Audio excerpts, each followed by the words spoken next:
maqaayadda Mercure ee ku taalla gudaha Riviera ee dalka Faransiiska ayaa waxa ay ku guuleysatay maqaaxida ugu wanaagsan adduunka waxaana lagu caleema saaray xaflad ka dhacday Singapore Talaadadii. maqaayadan ayaa lagu ammaanay cunooyinka ay macaamiisheeda siiso oo ah mid dabiici ah oo laga soo gooyo beer u gooni ah maqaaxidan oo ay leedahay. maqaaxidan oo 3 xidig horey uga haysatay halbeegga Michelin ayaa qiimaheedu kor u sii kacay. arrintan ayaa waxa ay ka dhigan tahay in maqaayadan darajada koowaad ay ku jirto waxa ayna hadda fadhisaa halka ugu sarreysa ee liiska kala sarreynta 50 maqaaxiyadood ee adduunka ugu wanaagsan. sanadkii hore waxa ay ku jirtay kaalinta saddexaad, haddase waxa ay ka sare martay maqaaxida Osteria Francescana ee dalka Talyaaniga laga leeyahay. maqaaxidan cunooyinka ay bixiso ayaa waxa ay ka dheehatay cunooyinka dadka xeebaha ku nool iyo dadka buuraha degan, waxaana iyadoo dabiici ah laga soo gooyaa beerta u gaarka ah maqaaxidan.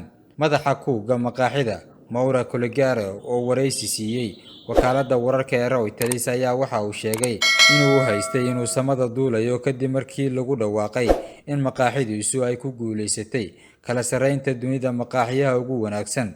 waxa uuna hadalkiisa sii raaciyay, tani waxa ay ka dhigan tahay in dunida wax walba la gaari karo marka aad leedahay riyo iyo yool aad hiigsanayso.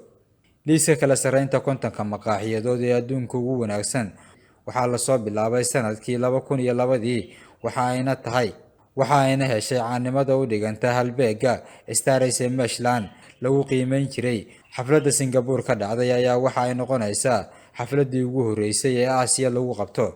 Cabdiweli Axmed Qorane, Goobjoog TV, barnaamijka subax wanaagsan.